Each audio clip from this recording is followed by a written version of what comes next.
Welcome to our series of how to maintain your Titan Pro garden machinery. Before carrying out any work, please ensure the engine is switched off and the spark plug is disconnected. Hello, today I'm going to show you how to install the ram stop kit for the 7-ton log splitter by Titan Pro. The first task for changing the ram stop kit, locate your 5mm Allen key, get one of the bolts on the supporting plate, undo it, making sure to keep hold of the supporting plate so it doesn't fall, damage the log splitter. Rest it down and locate the other bolt and undo it.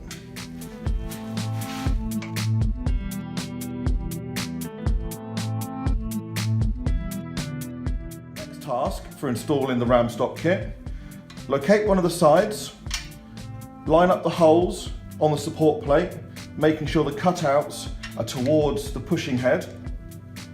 Get the new bolt and washer. These are longer to allow for the ram stop kit to be installed. And lightly screw it onto one side. Get the other bolt. Put it on the other side gently. Don't do it up tight just yet. And get your Allen key again. And just nip them up. At this end, making sure you don't do it up too tight because it is an alloy head.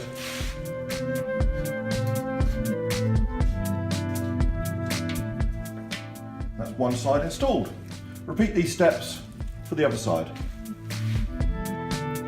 As you can see, there are two cutouts in the ram stop kit for different lengths of log. Before you start the log splitter, make sure you undo the bleed valve, move the ram head up,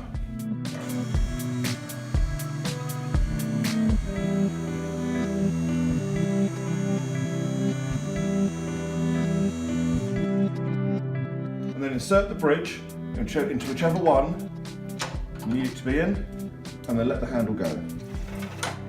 And it stops there, so you can just cut that length of log. To purchase any spares for our Titan Pro garden machinery, please follow the link below.